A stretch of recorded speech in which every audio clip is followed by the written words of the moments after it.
Charles? There are changes to education, to litigation standards and to punishments. Was any consideration given to changes to migration, in particular to thresholds for deportation and for character tests? Well, yep. So, that's one of the things the Prime Minister announced. I didn't refer it in my remarks, but it was in the Prime Minister's announcement that we will be changing the law to make visa cancellation and visa refusal easier. One of the things I have refused and cancelled visas on the grounds of anti-Semitism in a way that very few predecessors have. I don't resile from that, and I've made clear on the balance of bigotry versus freedom of speech. I think Australians share my view that people who come here to hate, we just don't need them.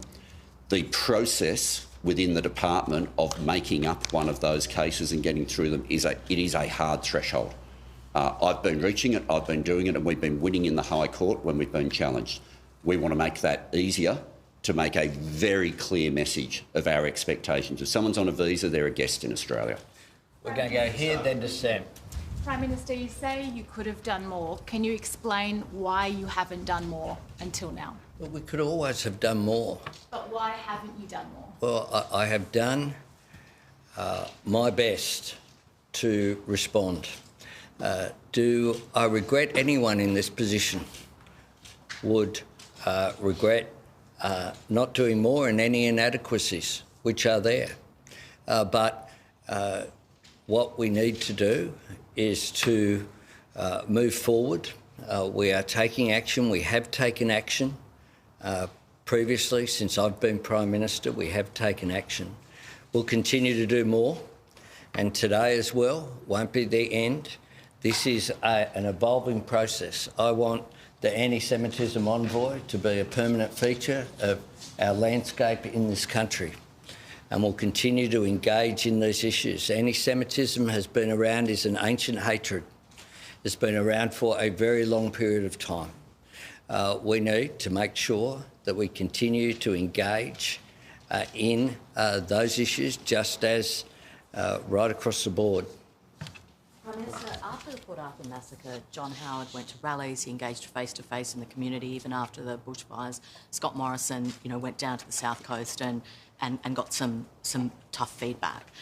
My question is, why haven't you attended any of the funerals? Why have you been saying that you weren't invited? Generally, the process is that the Prime Minister's office reaches out to the families and asks permission respectfully to attend.